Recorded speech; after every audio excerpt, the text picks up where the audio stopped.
Aloha and welcome to another episode of the Ohana Packers Edition podcast. The podcast where two dudes, plus one this week, talk everything green and gold. I'm Mike, that's Iowa Joe, and Joe, we have a guest. Please introduce our guest for this week.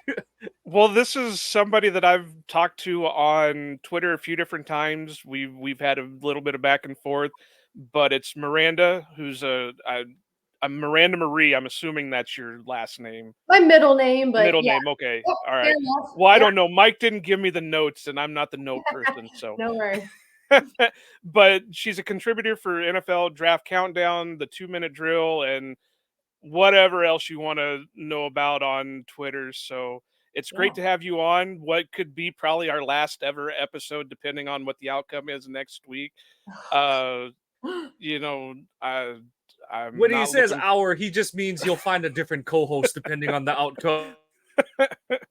This is probably the start of auditions already. So we'll see what happens from there. But no, Miranda, it's great to have you on. Like I said, I know we've had our back and forth on Twitter a few Yeah. different times, so it's finally good to see your face and have you on with us to Same, talk. yeah. It's fun to, I know, I feel like I've definitely interacted with you both on Twitter for quite a while, and it's always fun to actually like meet your Packer buddies and your mutuals. Meet, whatever.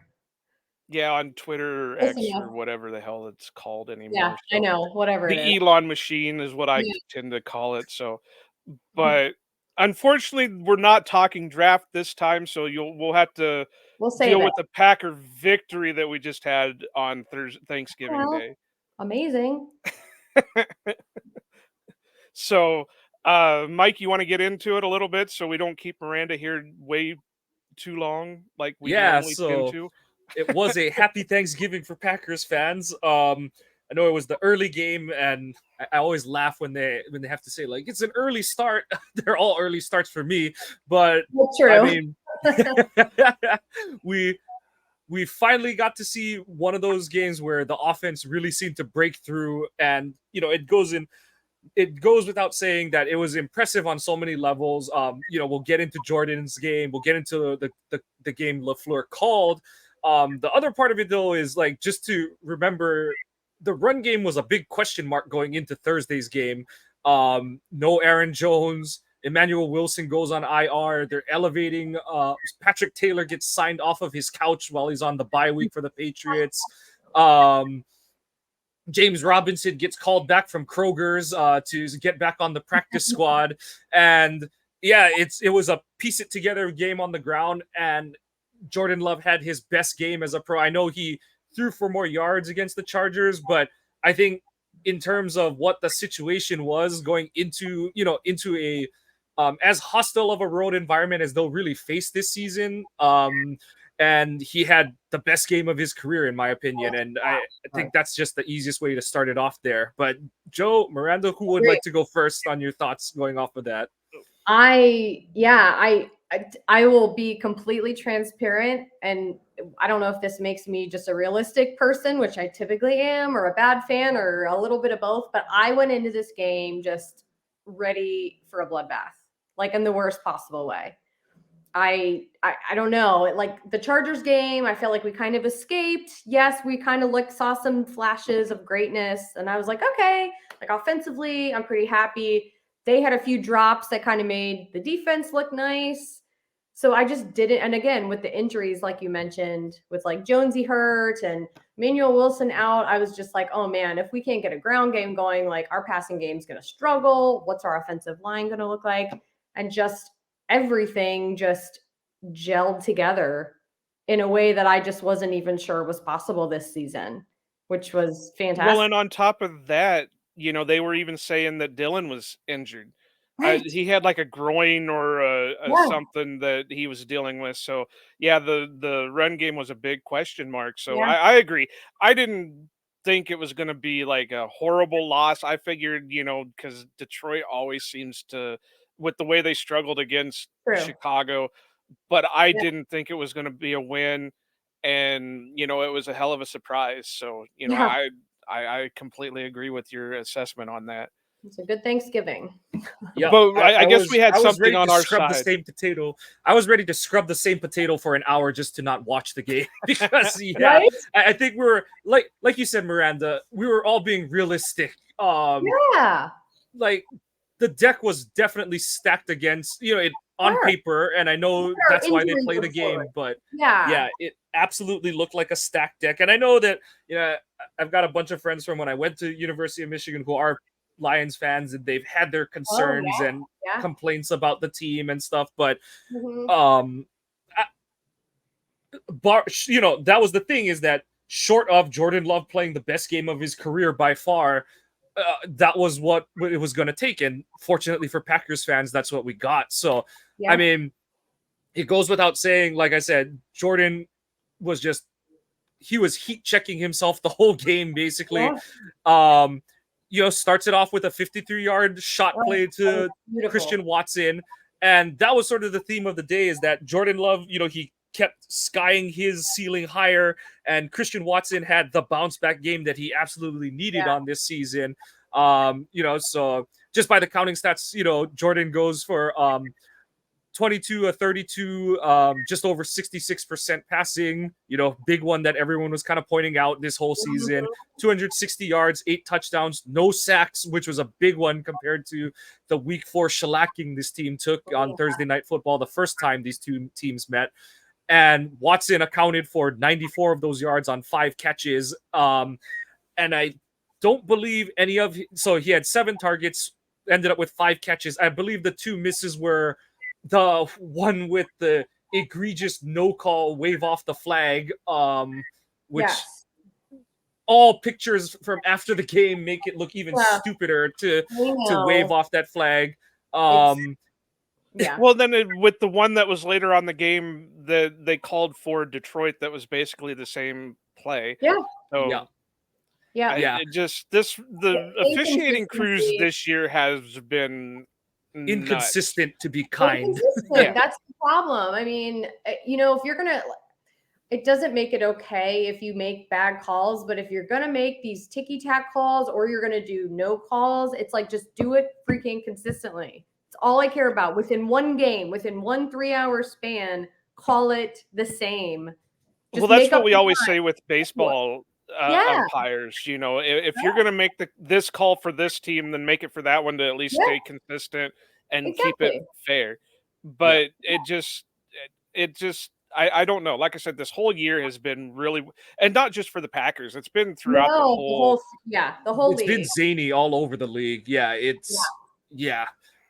And so, but Jordan overcame all of that on Sunday or Thursday. I'm going to say that a few times. I know. But no, like we've seen him get an uptick in, and it's not just like plays are happening around him. He is definitely the driving force in a lot of it. He's looking a lot more decisive in his reads as he goes through his progressions within the offense. His ball placement has just ticked up substantially the past month.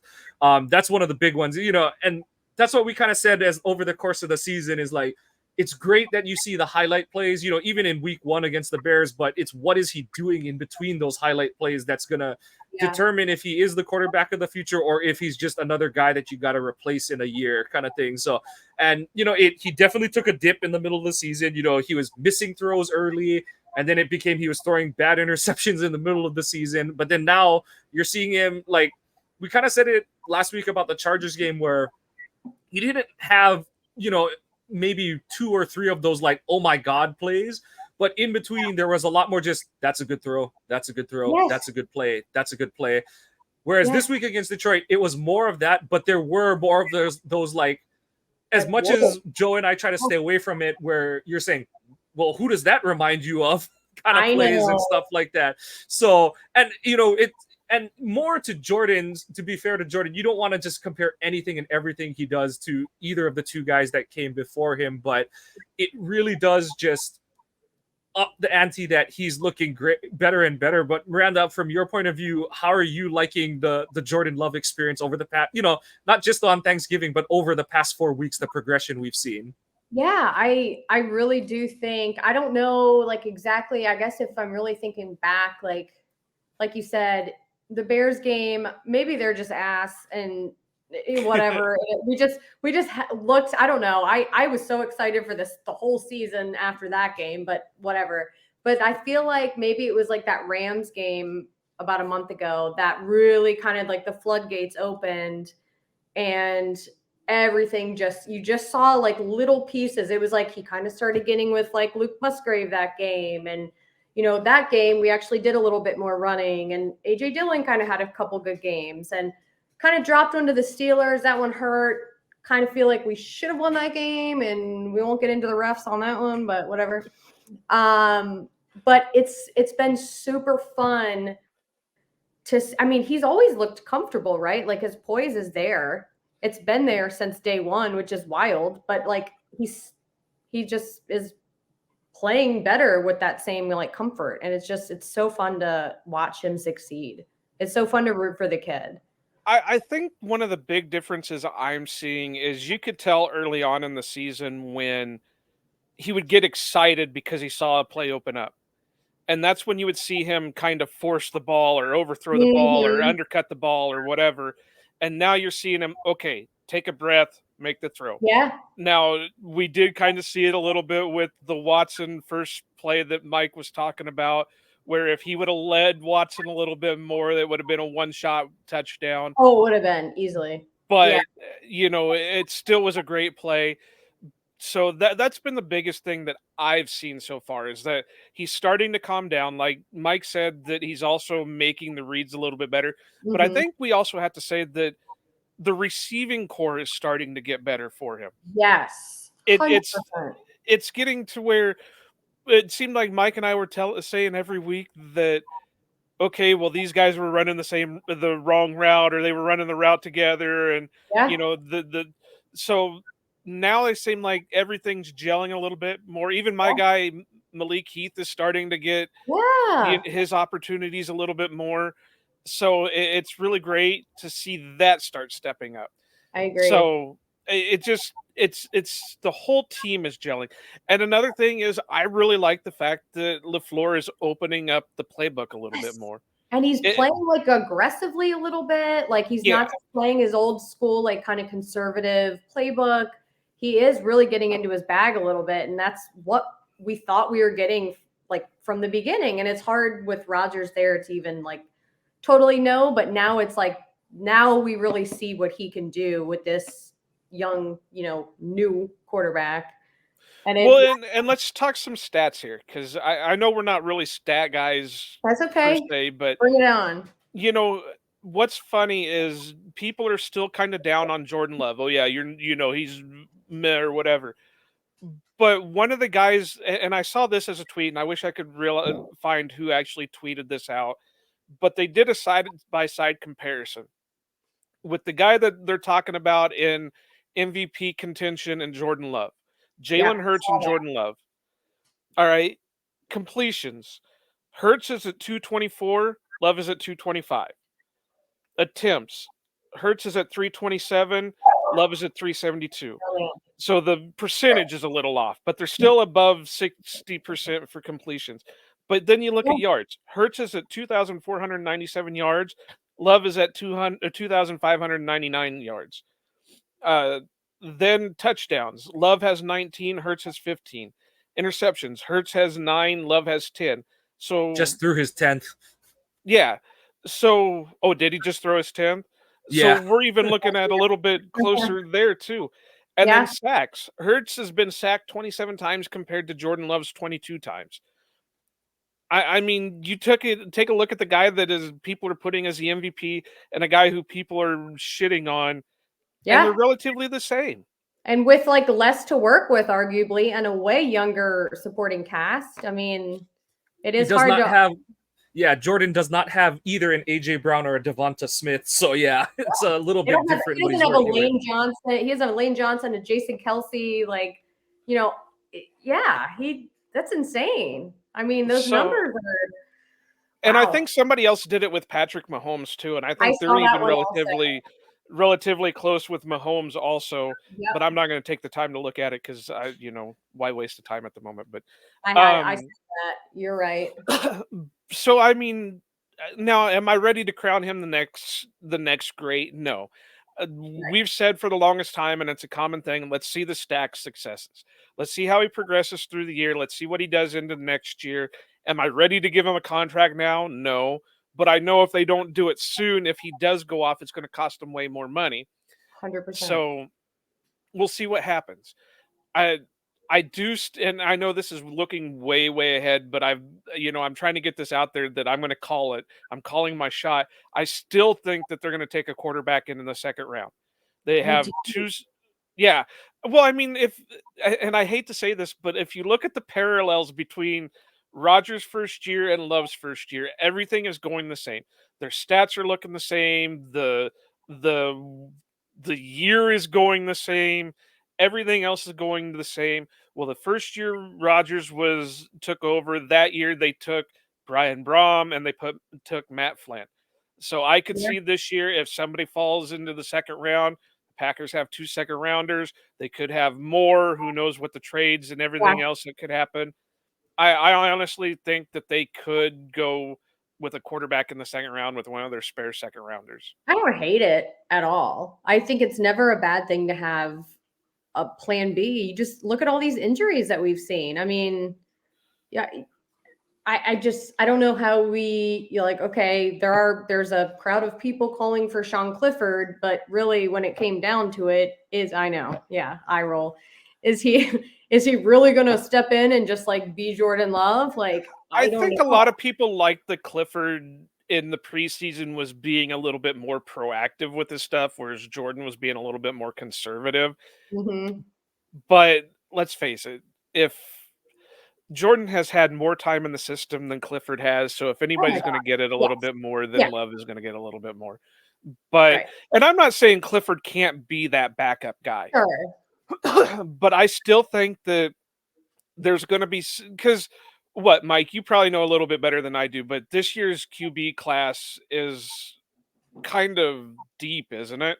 It's pretty deep. Good. It's There's gonna be guys in the second round. It really is just gonna come down to who comes out this season. That's really the question that remains to be answered. So, like, we'll go into it. I'm sure we'll have Miranda on again. But like, one of the theories I have is like whoever declares first of like the guys who are jockeying for position to be quarterback 3 behind Caleb and Drake May, you might see one of the guys who don't declare stay back to be QB, to have the chance to be QB1 in 2025 kind of thing. So, like just for the sake of argument, let's say like JJ isn't the first because he's still playing past next week kind of thing. Mm-hmm. And then just name whoever you want to that's in line to potentially be QB3, like Jaden Daniels or something like that. He declares and is like, oh, okay, well, I could go anywhere from like 15 to 45 kind of thing. Or if I come back and have another great season, I might go first overall. And so, the prospects do play those kind of like mental hula hoops and stuff like that. So it'll be interesting to see, but it just, I definitely know what you're talking about, Joe, where they're probably going to take another quarterback sooner than later. But what this recent trend of game really helps the Packers with is that Jordan, like you said, he might not be a Hall of Famer, but he looks like a starter with more upside. And that's really all you could hope to see at this point going through the season.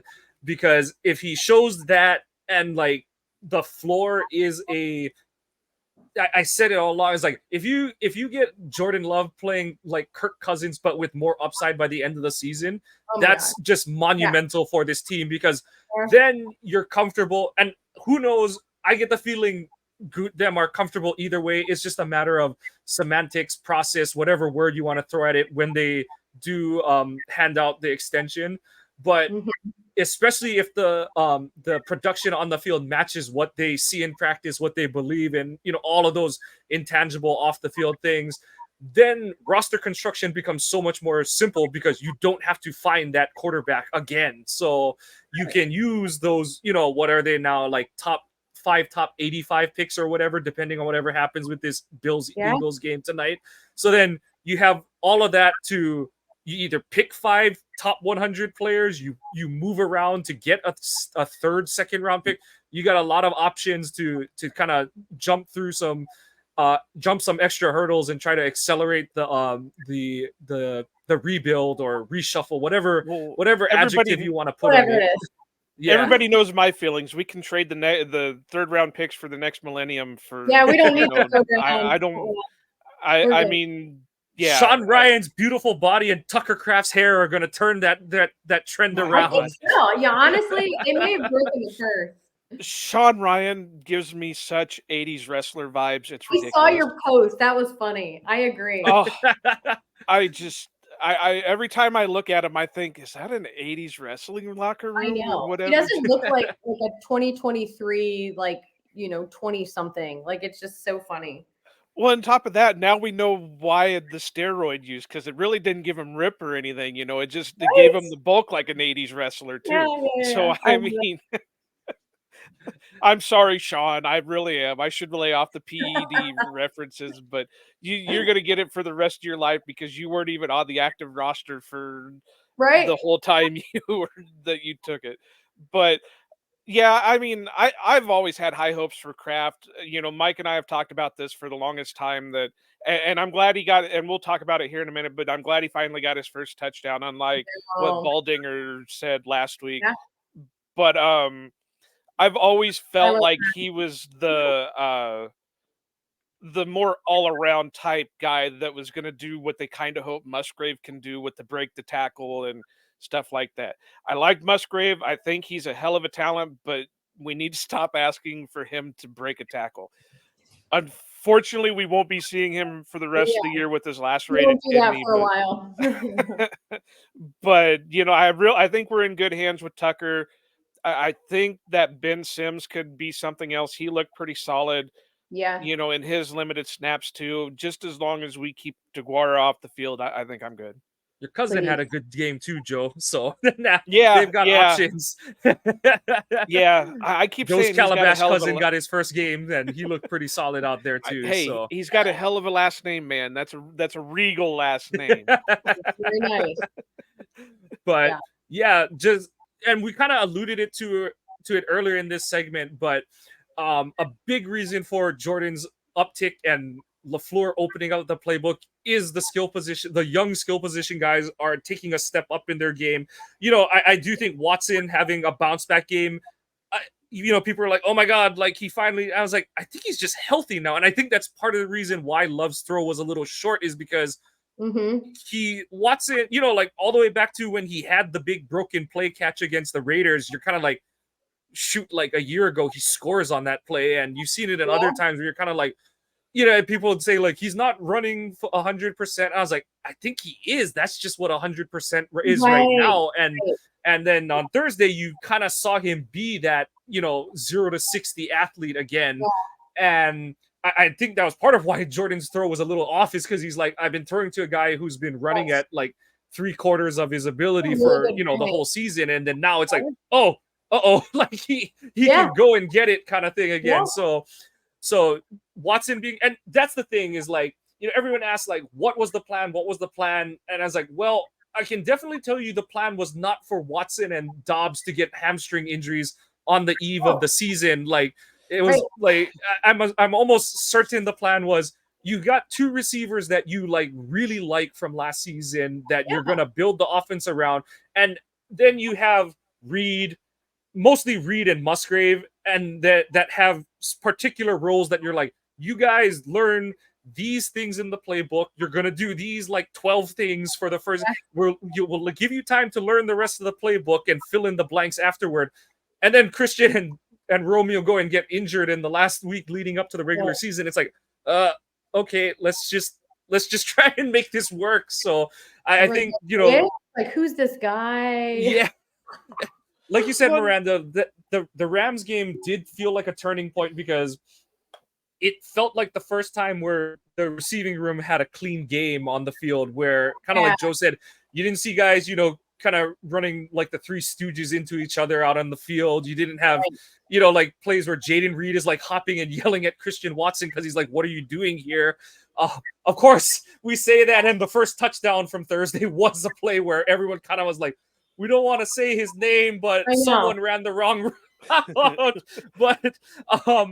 But other than that play, and of course, for once on the season, it just works for the Packers, other than it like falling in between 4 people or like bouncing off 2 helmets into a defender's arms. But you see that it helps Jordan be more decisive when he hits the top of his drop and he's like, yeah, there's someone where they're supposed to be right now. Not like, wait, where's my guy? Oh shoot, he's standing next to the sideline over there. Bail. And we throw it into triple coverage and YOLO, let's see what happens. Yeah. So it works. So it just, I think it was always a moving target.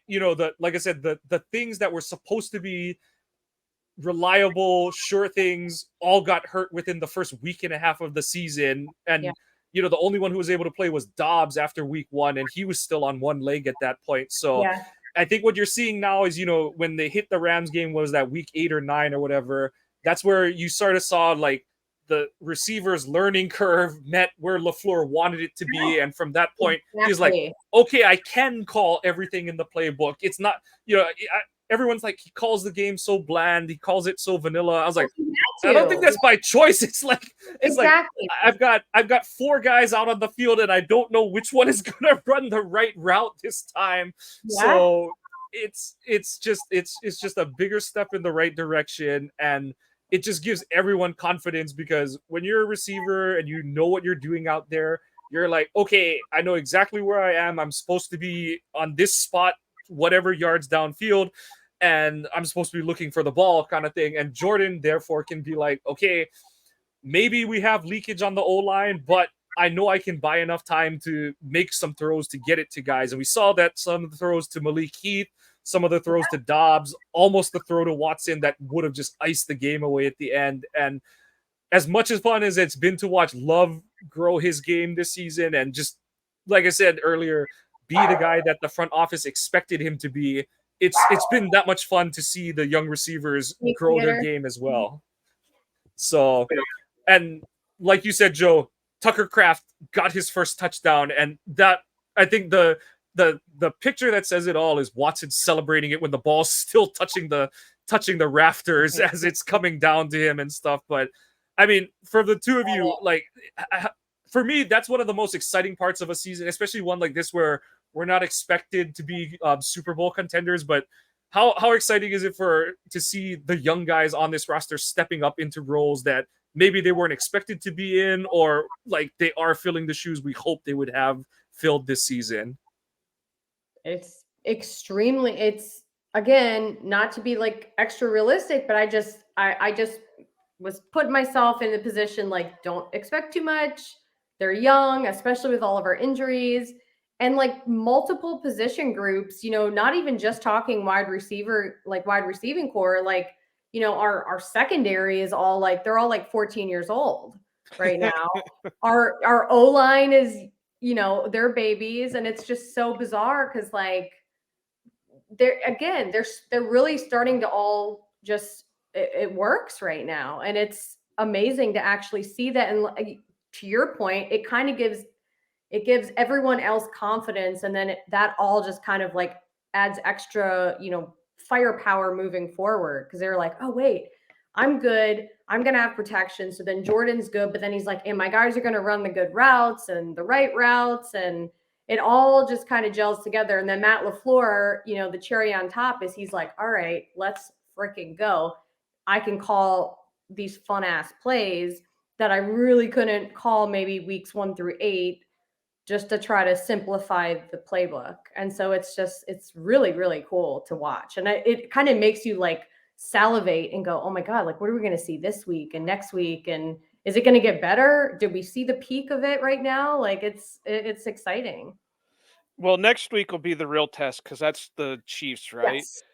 Yes. Yeah. So their defense is insanely good. Yeah. And when, of course, you got Mahomes on the other side. Yeah. So maybe we should just go through the rest of the year thinking we're all going to take losses on them, and just maybe, do the reverse psychology on it. But yeah, like I said earlier, this young team is finally starting to gel. Even, we'll get to the defense here in a minute, but even on the defensive side, these younger guys are starting to gel a little bit more. But I know we got to talk about it. The offensive line, I really, I know that. How do I want to put this and sound diplomatic? Well, not diplomatic, but I'm still a John Runyon Jr. believer. Okay.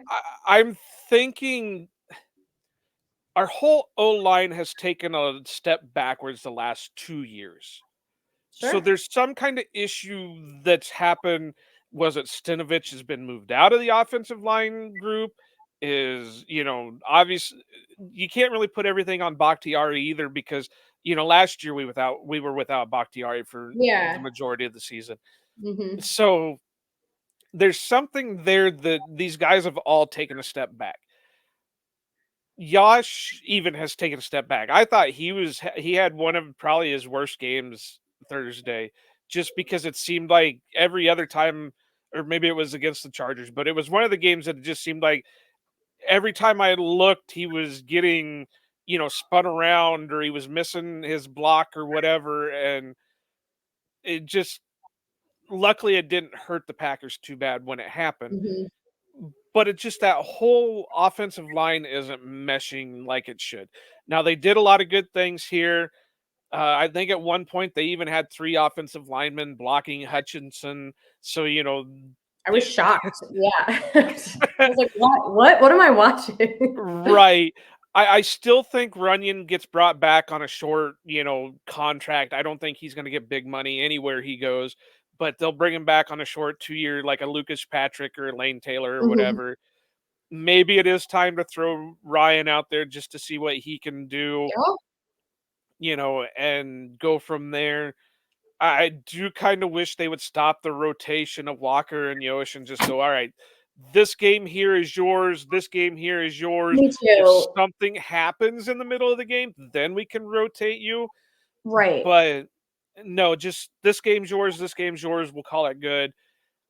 I'm still not, and I know I keep jumping to the draft, but really I'm not.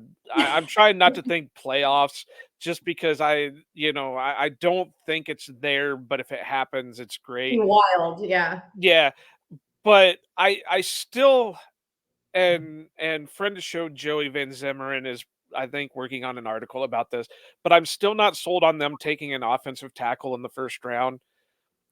I their bread and butter is not first round offensive linemen. No, it's Their bread and defensive butter, stuff. Yeah. right.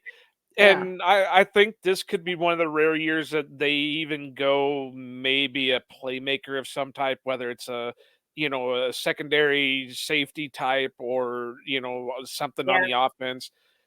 But I like I said, I'm not really sold on offensive line, and Ken Ingalls had a great succession of tweets the other day where you're paying Bakhtiari no matter what. You Mhm. trade him, you pay him. You cut him, you pay him. The only way they get out of it, I think, is if he retires, but they still have to pay him a certain amount of money if he retires. Mhm.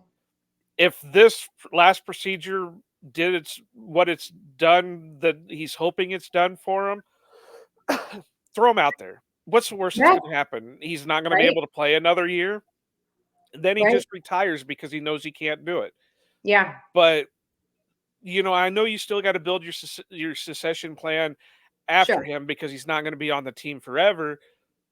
But that's when you take your guy in the 4th round or the 5th round that you throw out there that, Yeah. okay, well, you're just going to sit behind Bakhtiari and learn, and you're going to go out there whenever we need you to go out there. Mhm. So we need to start putting regularity on the offensive line. I know injuries have hurt it, but if Walker is the guy that you want out there, leave him out there. Don't rotate him. I If agree. Ryan is the guy you want out there, Yeah. take him out or put him out there. Take Runyon out. I know Mike has that Runyon might have got dinged up on the 63-yard attempt. Because Ryan only played like 15 snaps or something, like 15 or 20 snaps, so he wasn't getting rotated until the second half of the game. So maybe that's something that you can say, all right, Yeah. John, just, we're going to dress you, but you just sit down, you relax, Right. take care of whatever it is. Sean, go out there, power slam somebody, put them through a table, whatever you got to do. I don't care. Hulk smash. Yeah. And on that note, this is the week to do it because they've had their bye already, and this is the mini bye. This is their second mini bye of the season. True. So if you're gonna make but then the counter to that is, well, you're playing the Chiefs this week, but you're at home. You're coming off an extra 3-4 days of work that you've got in the office, and it's like if you're gonna make that kind of a mood, this is the time because. Yeah, like you've got the extended period to kind of work on it. So if you're gonna do it, like you said, Joe. If you're gonna do it, just jump in with both feet at this point. No need to like kind of keep beating around the bush on it. Yeah. What better game to do it than Kansas City? Instead of doing the rotation, keep your guys out there because with the rotation, you're not going to be able to do your fast pace. Yeah. Because well now we got to wait for Yash to get out there. Stop Okay. and switch and Whereas I think what they need to start doing with as well as they have been gelling on that side is keep up the pace. Go out there, do some no huddle, do some quick throws, do some quick snaps. Just get out there, get on the ball, and make plays. I mean, you can't keep Kansas City off the field, basically. Yes. Yeah. Yes. And we know the defense is going to give up points. There's no doubt about it. I know the stat is they haven't given up 25 since week 4 or whatever, but that's not going to continue. I don't care. I'm still not a Joe Barry believer. The defense has done okay things, but I'm still not a believer in the system. It would break my heart if he left, but I would still say Phil Parker would probably be the best guy to have as the Packers defensive coordinator. And I'm good with anybody at this point. I'm so done with him. But it's what we're going to have to do with Kansas City, and Mike and I will talk about this more in the review, is just keep them off the field, keep the offense rolling. Maybe you got to do what you did against the Lions, and instead of deferring the kick, take the kick and, at the beginning of the game and hope you score points on that drive and then just keep pounding away at it. But, just to kind of finish up with the offensive line, keep them the same. Don't rotate them, especially against Kansas City. If you want to do that, do it later on, Bears, Vikings, whatever games we got left going on. You can do it then because then you can get cutesy with it because their quarterback is not going to beat you like Mahomes could. Yeah, it's time to kind of make a decision. And like you said, Runyon might be back because he might not have much of a market outside, but you don't know that. And you've got a guy in Ryan who is here for at least 2 more seasons. So play the guy that's going to be here. But that'll put a bow on the offense, unless either of you have any more thoughts. But I feel like we've touched all the bases on this one. It was a great day at the office for LaFleur's side of the ball.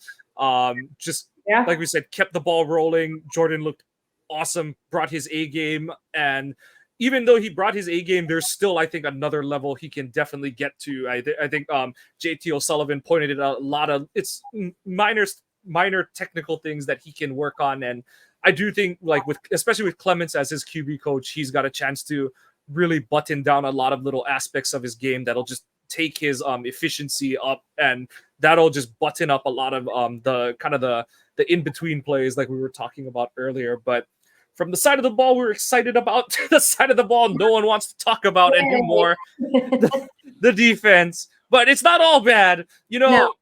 What the reason that the defense looked good this week is, like Miranda kind of pointed out last week against the Chargers, it was the Chargers who dropped 4 passes that would have monumentally changed the game, the complexion of that game in week 11 in Lambeau, where, if Donald Parham Jr. catches that 4th down pass, he's probably still running to Appleton at this point. And if Keenan Allen makes 2 catches that, Herbert couldn't have put it in his chest any better. That game has a completely different complexion to it. But at the very least on Thursday, at least it was the Packers guys making the plays as opposed to being gifted opportunities. Rashawn, I can't say it enough to what that game must have meant for him basically a year after you blow your knee out, your career is in question at that point. You're going into a contract year. Like how? You go back to the spot of the crime, Yes. and you have the game of your career. 3 sacks, 2 forced fumbles, 1 you recover, 1 that Mr. Biles returns for a touchdown. It was a day for Rashawn, and I joked with friend of the show, Jacob Westendorf, because he's a Wolverines fan too, that Rashawn knows what week it was. He knows it was Ohio State Michigan week because they had him matched up against Taylor Decker, who is an Ohio State grad, and he took him to the woodshed, and Decker could not handle Rashawn at all on Thursday. And even on the other side of that, and I was pretty pissed off at Matt LaFleur. That play that Preston made, I don't care if he would have lost the challenge. I thought it was pretty clear what Preston did on that play.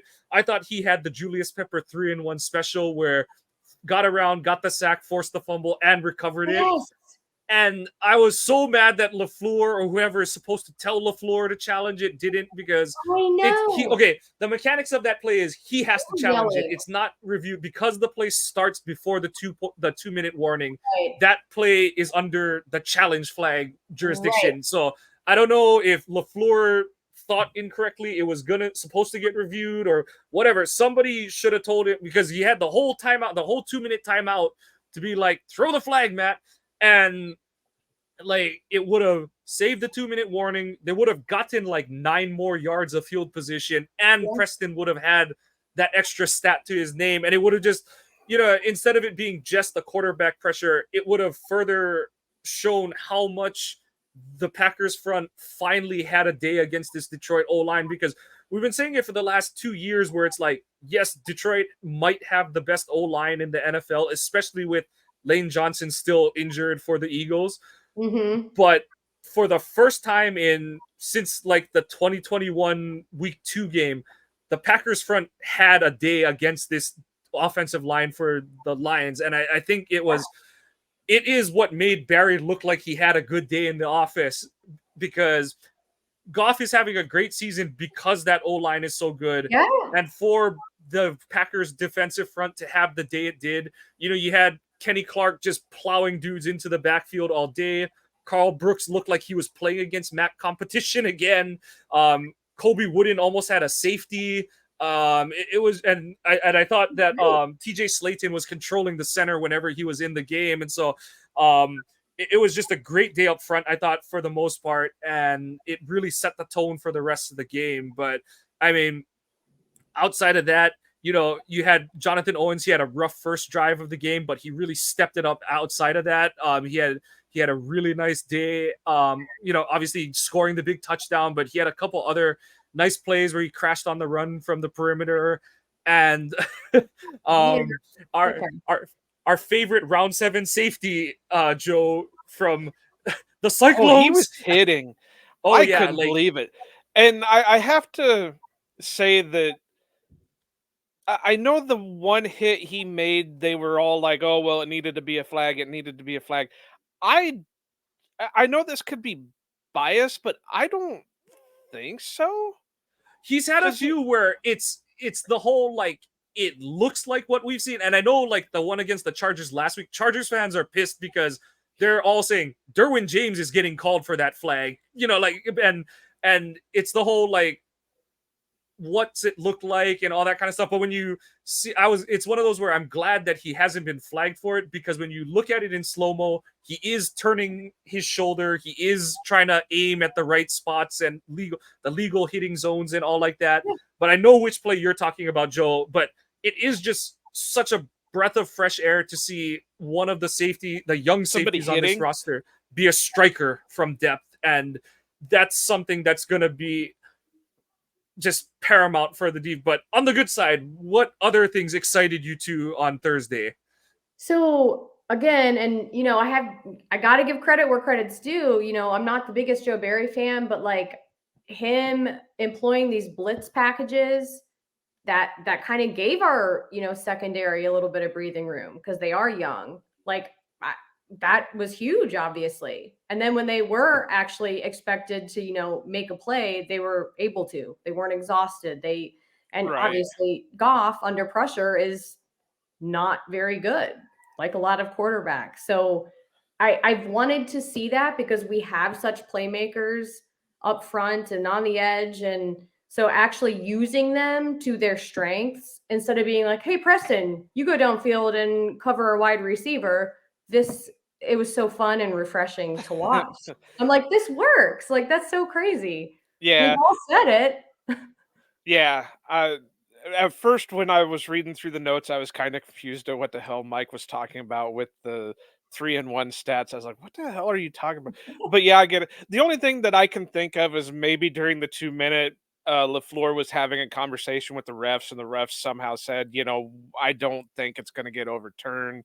So you're going to be wasting your time to That's throw what the my flag. dad assumed.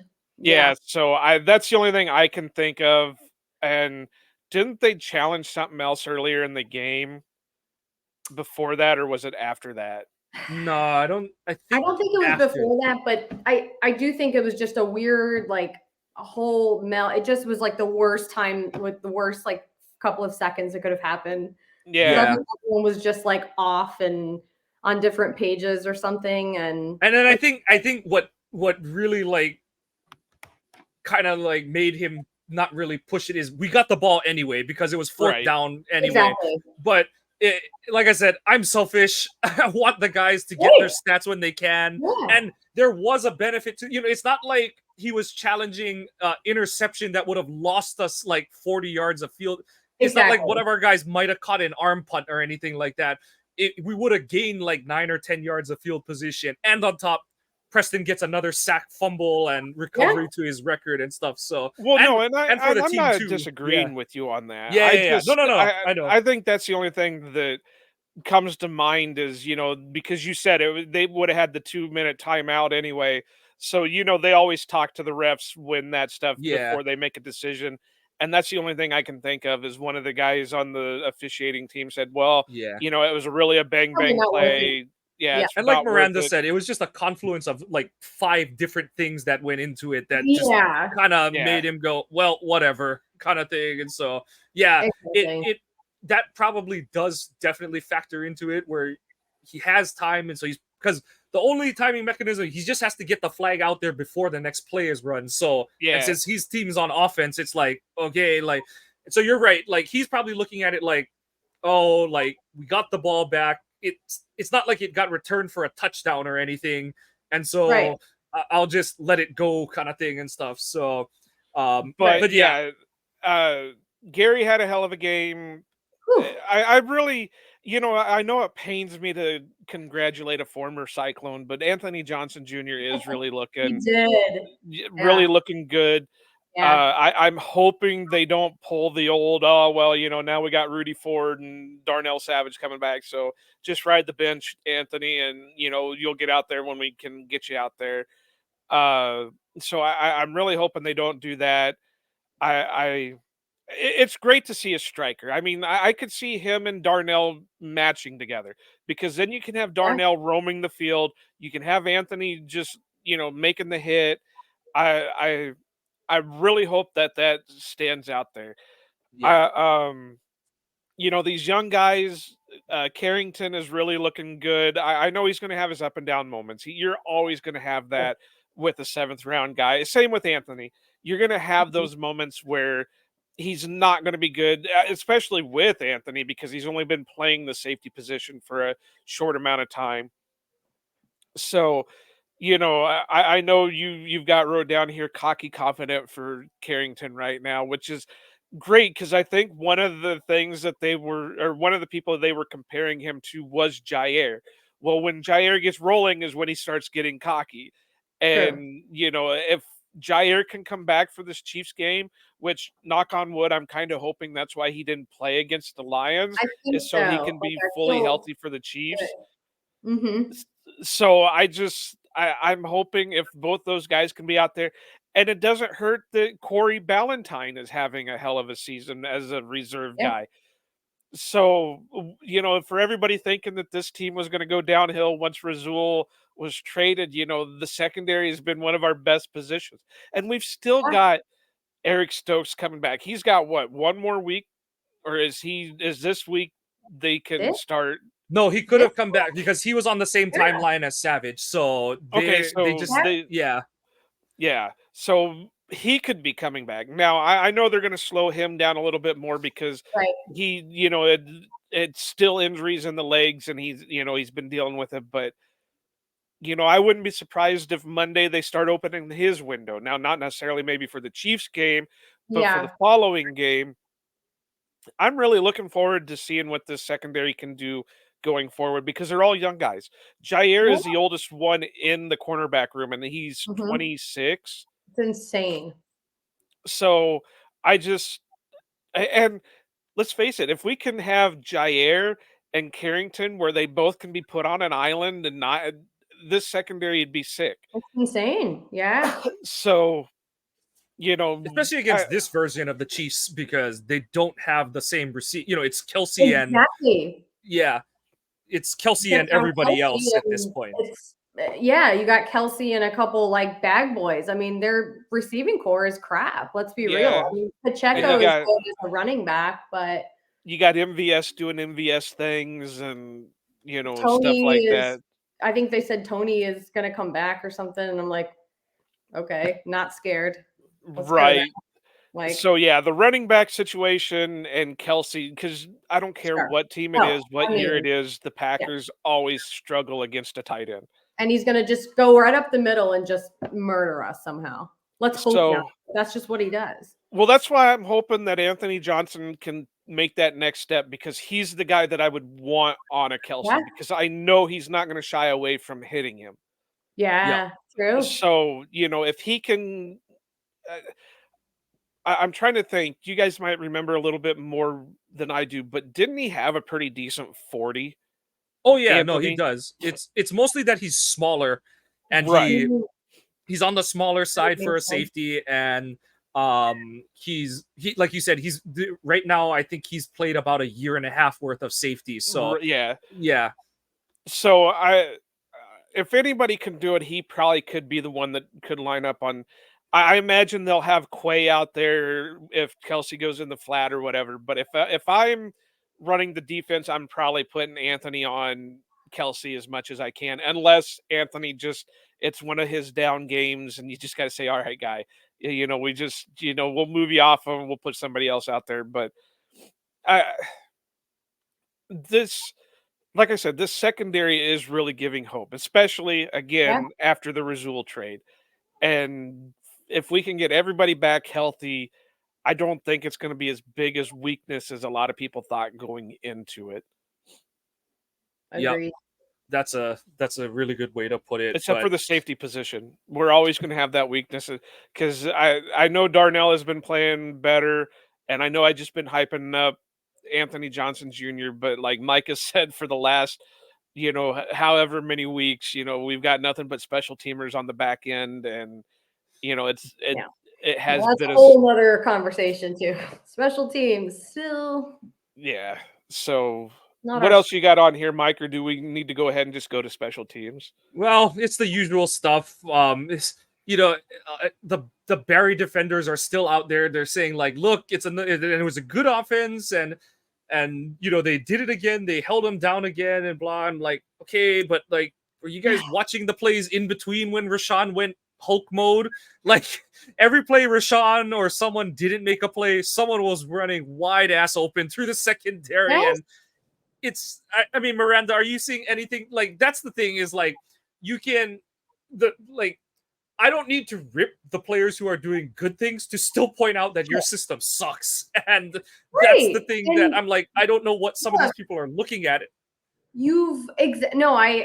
I think I've like said that verbatim before, and it's like, okay, first of all, you're watching the game, and it doesn't mean that like he calls a shitty scheme that a player is not going to still play well and kind of like put lipstick on a pig. that's kind of what I think is happening a lot. These young guys are just stepping up. And of course, you know, again, going to some of the other teams, maybe they're making it look a little better. But overall, I'm just not a believer. Like there's still so many times I scratch my head and I go, why are we doing this? Why are we putting 3D linemen right here? The run defense obviously is just bad in general. You know, we did okay the other night, which was fun, but the other day. But I don't know. Next, you know, Sunday. That's why I say I'm still not a Barry truther, because yeah, he's done all right. And I've said this before on the show that if there was some way we could demote him from defensive coordinator just to be like linebacker coach, I'd be happy, because I know he can coach up linebackers. That's what he's been known for his whole career. But I really don't see him going from defensive coordinator. Yeah. So they're going to have to go a whole nother route. Yeah. And as much as I hate to say it, I think Jerry Montgomery's going to have to, you know, go along with him. I really do hate saying that, because, you know, he's a Hawkeye alum, and I just, you know, I can't let him go. His son's currently on the Hawkeye roster, so it, you know, it really. I knew that. Cool. But I think something's got to change there, because I don't think between the two of them they're getting the full potential out of this defensive line. You know, I know you're not always worried about stats with a 3-4 defensive line, but there's no way, with the way Kenny Clark is getting, you know, penetration on these offensive lines, that he should have the bare minimum of sacks or the bare minimum of tackle for losses, or, you know, whatever. Same way with, you know, TJ Slayton. He should be a Gilbert Brown type guy. Throw him in the middle, let Kenny on one side, Devontae or Carl Brooks or whoever on the other side, and just let those three feast. But for some reason, they're not doing it. I don't know if they panic. I don't know if it's just schemed up. Whatever. Now, I know you've got it wrote down here, Mike, but I've been saying this ever since I saw that the Packers drafted him, that Carl Brooks reminds me a lot of Mike Daniels. He's got the, you know, Mike came in as an undersized defensive lineman, and they turned him into a hell of a pass rusher and run stopper, and Mike has always had the attitude and all that. So I'm kind of seeing flashes of that with Carl Brooks, where he's an undersized defensive lineman. He's been able to show flashes. If they can continue developing him on that, I think he'd be a good opposite bookend for a Kenny Clark, if they keep TJ in the middle and not move Kenny into the middle. Wooden has been up and down. You know, I think he's going to struggle a little bit, because he's also Mike, you know a little bit better about Rashawn's size. Rashawn coming out was what, 6'3", They were kind of 275. listed wise, they were about the same size, honestly. So yeah. So you're asking a lot for a guy to be a down lineman in a 3-4 system that runs maybe 2 down linemen once in a while, that is the same size as the guy who's standing up and rushing the passer beside him. I just, and I'm not downgrading it. I think he's done solid in what he is. I just think they're kind of misusing him, unless the plan is to get rid of Barry and go into a 4-3 system, which hey, Phil Parker from Iowa runs a hell of a 4-3 system. I'm telling you. But so it just, there's got to be some kind of change, because they're misusing the talent they have. Yes. That's been my complaint for pretty much Joe Barry's tenure. We've had an incredible roster on defense. And look, how many first rounders do we have, aside from, I know a lot of them are hurt, but it's in like 8 or so for former first rounders or something. It's like, we should be just a nasty, feared defense. And like, yes, on paper, I feel like we're right now somehow like in the top 10, which is nearly comical. I don't know, Mike, look up the stats. Yeah. Where are we? Because I feel like I looked it up the other day after that game, and I was like, no freaking way. By Mike counting usually has- stats, Oh, they're Lord. doing way better than they are by the advanced stats. The advanced stats, they're still down in the mid-20s, which feels Okay, more. well, that feels Yeah. correct. Yeah. Exactly. No, exactly.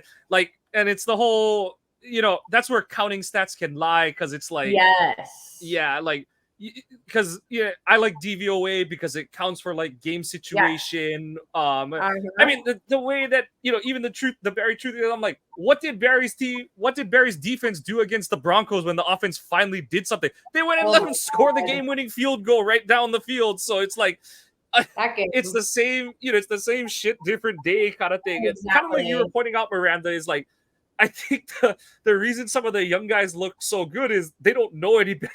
They're just so like excited to play and stuff. They don't know like, and they're my just whole like thing little with Barry, puppy dogs. We're like, we're just gonna go out and wag our tails and slap some people down and hope for the best. And sometimes it works out, and everyone's like, "Yes, Barry, you're so smart." And it's like, it's not necessarily on him. Yeah, it makes you wonder if Greg Williams is pulling a Jerry Gray and just saying, "All right, this is what the play call is, but you go out and do this." Yeah, right. He's doing it a little bit more subtly though, but like that's my whole thing with Barry is I'm like, I understand the concept of not wanting to get beat by the big play and stuff like that, but I hate that his whole defensive mentality is like playing outfield, where it's like your first step is always back, like everyone's first step is back, and you just see it where guys who make plays on this defense are because they happen to be in a position to be an aggressor. Rashawn was an aggressor. Kenny was an aggressor on Thanksgiving. But like, why do we get beat on outside runs? It's because everyone's like, oh, like, wait, let's take a step. And, Quay is getting reached in the inside block or something like that. And also, I mean, that's why I'm sure, Miranda, you're the same way, but that's why Joe and I are so excited seeing Anthony Johnson Jr. come downhill and look like the two guys who've worn 36 before him and been Packers Hall of Fame level players, because he brings that edge and brings that physicality to that opens up different layers of the defense. And so I know I'm sure the three of us could beat this horse until it's rotted, turned to dust, and grown as a flower out of the earth. But I mean, it just goes without saying that it's like, people say that like, oh no, he's doing fine, he's calling a great game, he's making adjustments, and in my head I don't even respond to most of them, because I'm like, if you really think he's so great, fine, so be it. But I don't think that Rashawn just absolutely kicking someone's ass or Kenny doing the same is praise for the defensive coordinator. Like, no, that's just a dude. Like, that's what football comes down to, is it's a physical confrontation. It's my guy against your guy, and you need your guy to win. We need our guys to win. And against, like I said, and that's the thing where stats can lie, because against the Chargers, they didn't really win. Like the oblong sphere bounced a certain way that favored the Packers. Yeah. But against the Lions, they did win 60-40 or something like that. They won enough times to win the game. So, like I said, my fear is that they're going to somehow justify keeping Barry. They're going to say something like, oh, he put up well with the injuries that he was dealing with, and we're going to give him one more shot. And I just don't see it. I don't see how they can, because eventually LaFleur's going to have to be looking at it. Okay, well, if I don't make a change, it's my ass on the line.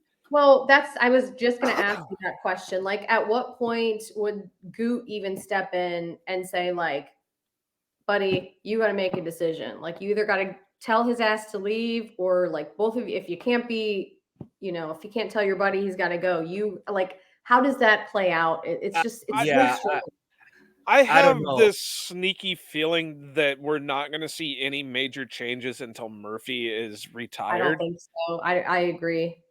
I think a lot of them are worried that, okay, well, if I make this change now and then in 2 years Murphy is retired and we got a new, CEO, they're going to do it again. Yeah, is he going to say, okay, well, we're going to just wipe the board clean and go with this? So is it fair to the players to say, okay, well, we just put you in a new system. Now 2 years later, we got to put you in a whole new system because this guy wants a change. Yeah. But it's kind of one of those catch-22s that it on one side they're going to have to be, LaFleur's going to have to be saying, all right, well, if I don't do this, it's going to cost me my job. Goody's going to have to say, if I don't do this pretty soon, this is going to cost me my job. Yeah. So it's kind of a catch-22, but I do think that they are looking. I do think that they are thinking about it. I think they're going to say, all right, well, we're going to give you one more year because of this, because of that. And I do think there are going to probably be some changes with coaches more than coordinators. So I think, like I said, maybe Jerry Montgomery is let go. Maybe I'm blanking on names for the coaches, but like the inside line, yeah, they're gonna get rid of those guys compared to this one and say, all right, well, we got you the guys that you want for your system. If it doesn't happen this year, then you're gone. Yeah. And we'll see what happens from there. But I really don't think there's going to be any changes until the last part of the year, unless the Packers go for the rest of the year. Yeah, I agree. I just choose not to hold my breath over it because I don't want to suffocate over Joe Barry. I know. Yeah. But we might. Yeah. But Miranda, we're now to your favorite part that you edged on earlier, special teams. I just before we even get into, any specifics, I was a big Bisaccia fan. Like when we hired him on, after seeing what he did for that just completely mess of a Raiders team and situation that he went into, got them to the freaking playoffs. I was like, oh my God, like this guy is going to be great. I can't believe we have him as a coordinator. We need special teams help. We need CPR at this point. And I don't know if this is true, but I read somewhere, it was probably Twitter, that he's like the highest paid special teams coordinator. Yeah. And we're ranked near the dead last. And it's like, that doesn't sit well. And it shouldn't for anybody. My thing is I think he brought in too many of his guys. I agree. Instead of trying to build out the rest of the roster, he brought too many of his guys in. We're starting to see changes. Levitt's gone. I could see some more coming up, but I agree. I think, but then it's hard to say because they've looked better than they have the last few years with the special team. Right. We've got a competent returner now on kick and punt return. Finally. We've got, so far, a competent punter. What he's done with Anders has been miraculous. Yeah. And stuff like that. Now he's just got to tune a little bit more. No more Dewara on the wing on a kick or on a field goal. No more Tyler Lancaster types on there, and so if he can start cleaning that up. But I also have a feeling that they also gave him the assistant head coach title. And I think it's kind of like the Stinovich thing. If you're drawing him away from his duties more than he should be, it's going to start hurting his side of the ball. True. So if you can say, all right, I think I can handle it this time, just go deal with the special teams. We'll go from there. I also think because Anders was such a project, he's had to use too much of his time to work on Anders that it's kind of hurt elsewhere. And again, I think he had too many which, to be honest, you kind of want that. You want a guy to say, all right, this is my guy. I want him to come in here because he knows my system. He's going to help, with the other guys. But I think there were just too many of them that he was relying on. I agree.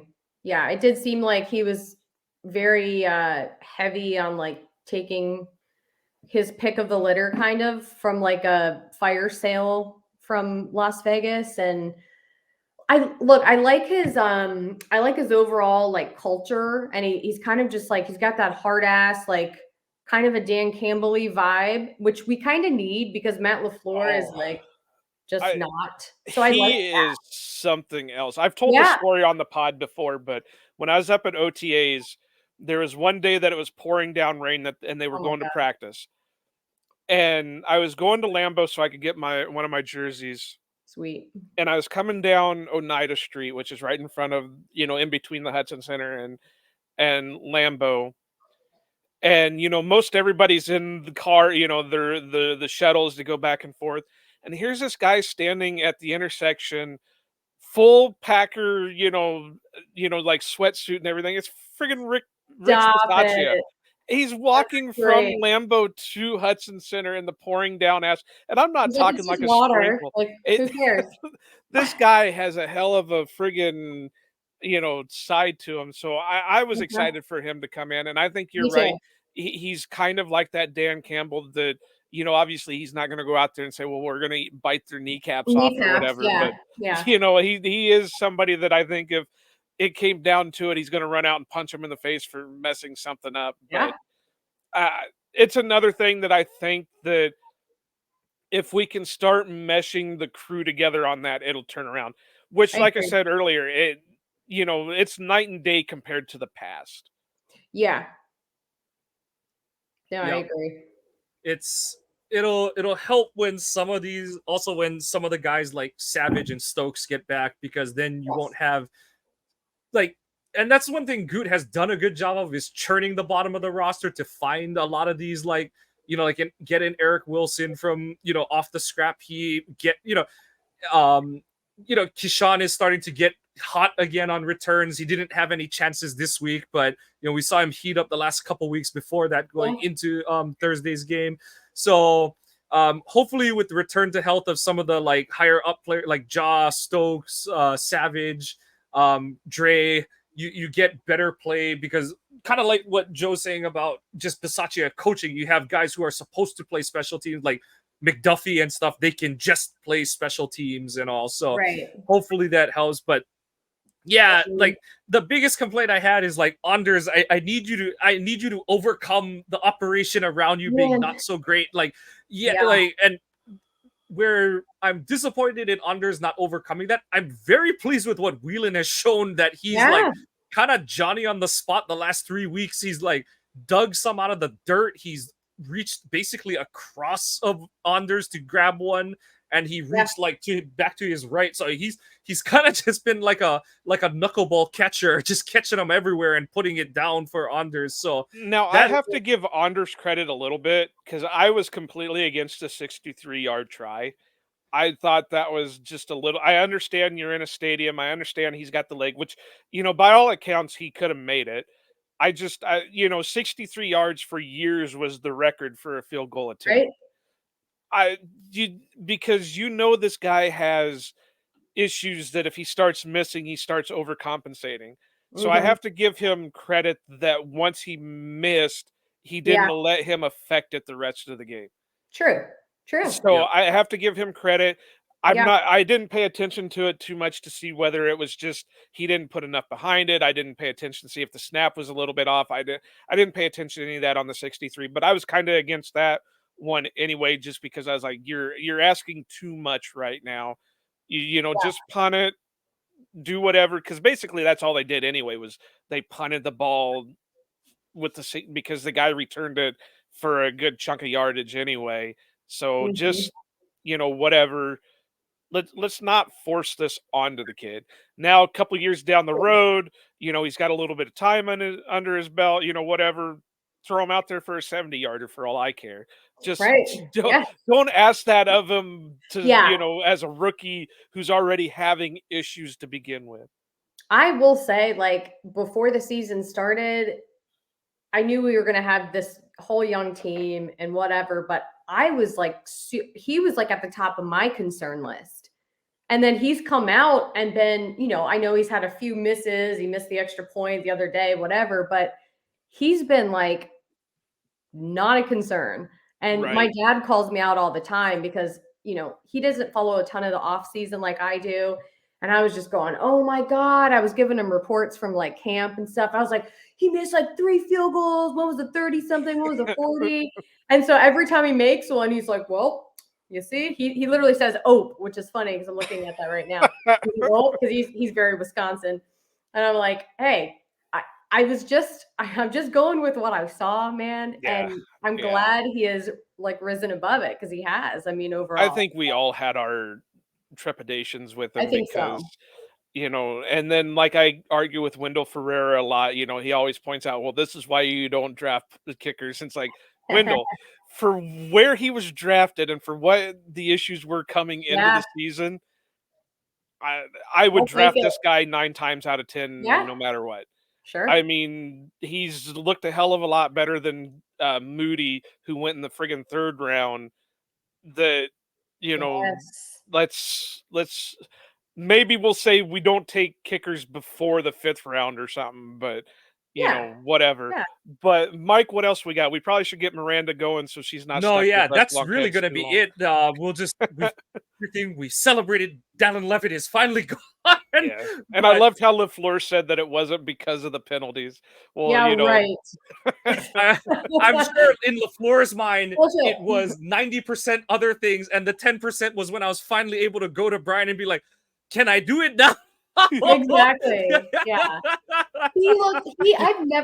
I've seen him mad. We all have, but I was like, oh boy, he's angry. Yeah. Oh yeah. He looked like any person with a kid. Like, yes. We've been over this thing, and you still did it. Like it was that really was. that confrontation. Yeah. But Miranda, we always give a MVP and an LVP. Miranda, who was your MVP from Thursday's game? As much as I want to go Jordan Love, I mean, I gotta go with Gary, of course. I can't say enough. I do love the growth I saw from Love, but Gary just wrecked, and he stopped the Lions offense that is ranked. I just wrote an article about that. Maybe I think they're ranked like 2nd right now behind the Dolphins. Like that's impressive. Yeah. So yeah. No, that's fair. I there's like a handful of them that could be considered an LVP this week, and obviously he's one of the top ones. My MVP is probably I'm bouncing back and forth. Like you, I kind of want to say Jordan because this has been one of the best games we've seen out of him. I'm going to go with a guy that, a lot of us have been bagging on a little bit because I do think he had a hell of a game, is Christian Watson. I think it's about time that he does get his recognition for what he did. But now let's build on it. Let's stack the successes. Let's go out and do more. But I am going to give an honorable mention to the waxing Gibbous because now it's 13-0 against the Lions. So I agree. That's the real MVP right now. We had the sun. The sun was on our side against the Chargers, and now we had the moon. I don't know. Hey, we're playing at night next week. Maybe it's the Stars' turn. There you go. What the hell's gonna happen? Maybe it'll be the flyover. The Goodyear blimp is gonna throw Mahomes off next week. We need a shooting star, like right during like a pivotal moment where he's going to Kelsey. Do we know if there's any meteor showers next week? Or I don't know. I will Google after this. I'll let you know. Well, seeing that you guys have taken the 2 other good options, thank you. You've left me with Jordan Love, and I say that as no consolation. Jordan, like we covered earlier, Jordan had a heck of a game. It was awesome to see him have this kind of performance, especially because his first 2 primetime games this season have not gone well. Like the first one, the Thursday night game, he just got the crap knocked out of him because the O-line wasn't healthy. And then he had kind of a dud, honestly, against the Raiders. So it was good that in the national spotlight, he goes out, has this game, shows why LaFleur and Gutekunst just constantly, gush over him and loud him with praise. So great to see.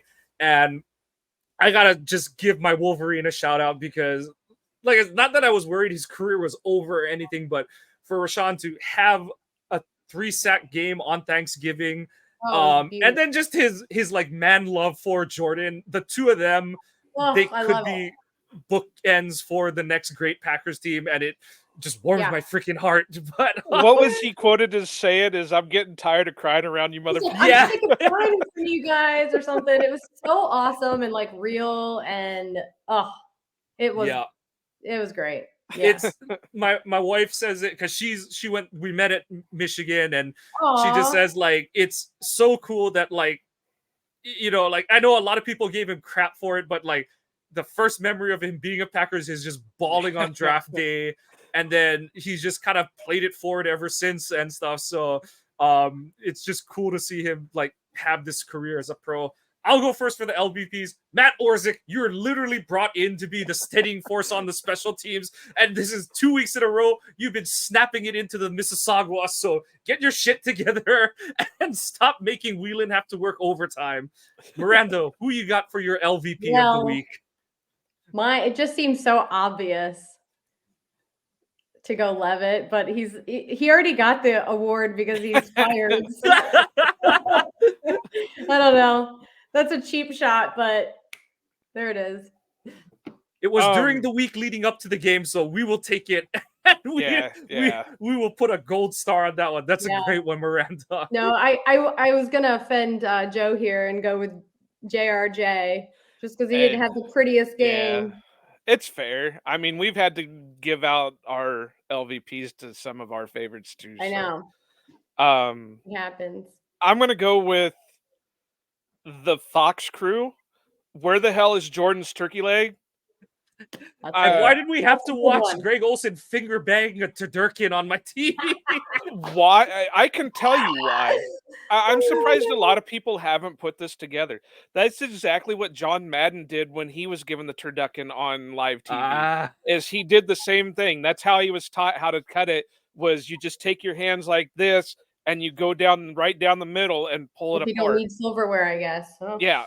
All I could think is like I put myself in the one, I was laughing at Burkhart, kind of like laughing it off because he's kind of like, you're really doing it, are you, dude? Like kind of thing. Yeah. And then I put myself in the shoes of the cameraman, and I was like, man, that's supposed to be for the whole crew. Like we're all supposed to get some of that. But there's a clip. You probably can find it on YouTube or something. But one of the first years that they started doing the turducken with John Madden, he did the exact same thing. They had it brought out to him, and he just sat there and, you know, he did his normal analysis while he was doing it. Well, this is what you do here, and you put your hand in here, and you throw it. Love it. So, but You're yeah, why the yet, hell, Greg? Yeah, but why the hell didn't? I mean, even Jordan was upset about it. Did you see his face at that? Oh yeah, like he looked like my son when I tell him he can't have the toys. I know. And like Erin Andrews, she seemed so awkward just telling him. She was like, "Just go celebrate with your team." Like, but we made a $10,000 donation to your favorite charity. Yes. Well, I don't. You know, that's nice and all, but where's my damn turkey leg? I know. Yeah. It was definitely. That was a memorable one. And then supposedly somebody came out with the story that they only prepared two. One was what they gave to Greg Olsen to do it. Yeah. And then the other one they had already pre-stamped with the Lions logo on it. Yes. And it's like, I don't know if I believe that. Oh no, it seems odd. Why would you? Because I think I still would have handed it to him because they just trounced the Lions. Why not let them tear it up? Just put a line through the Lions. Well, like, turn it around and rip the thing. And most of the time those things have 6 legs anyway. That's the John Madden special. You couldn't have just ripped it off and handed it to him and said, here you go. Considering the rest of the games all did it. The other 2 games, all the MVPs of the game got their turkey legs. Except for Jordan. Yeah. Poor guy. But that's going to do it for our resounding recap of just a wonderful Packers win on Thanksgiving. Miranda, we want to thank you so much for joining us today. It was great having you on. Awesome. I know Joe will be asking for you to come back for draft season. But Miranda, please let us know what you're working on. Anything that you want to plug here while you're on with us?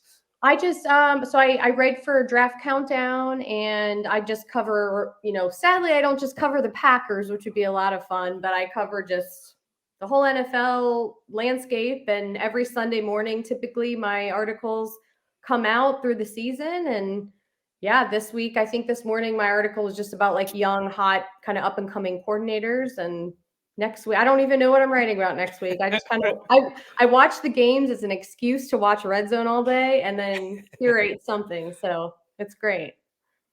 It's a good process. That's all I have to say about that. Yeah. I But think so. Joe, anything else from you this week, or No, getting on out of Miranda, here? again, like Mike said, we appreciate you coming on, taking the Yeah, time thank you. to be here with us. And, you know, I know we'll, like Mike said, we'll probably have you on sometime during the draft. So we can get your expertise on that. But, Yeah. you know, other than that, I think we're good, Mike. I think we can Yep. finally let her All go right. back to her kid. Yep. But good. we just want to say thank you so much again, Miranda Marie. Yes. Follow her on Twitter at Mirda Mirda. She wrote. Yes. Like she said, she's putting out great work every week. Thank When you. she figures out what she's gonna write, that is not a diss. That is a very realistic understanding. Yeah. We've all been there. But We have thank you that now again, with Miranda. our website. Yeah, Yeah. I know. That's my bad. Gotta be relevant, man, right? Yeah. But that's gonna do it for this recap episode. I'm at Kawano Mike. Joe is at Iowa_Joe86. The pod is at Ohana_Packers. Please follow our website, ohanapackers.org. You can find all of the streams of our podcasts, all of our blog posts. Like Joe mentioned, we have guest writers who are coming up. Both Joe and I will be posting our own posts too regularly. Please give us any comment, feedback on our stories. We read all of those. Please follow the podcast on your favorite podcasting apps. Give us a subscribe, a like, comment, positive, negative. We take them all. The Packers are one game closer to 500 with a chance to get to 500 against the Chiefs next week in Lambeau. Give you a happy Thanksgiving and a hearty Go Pack Go.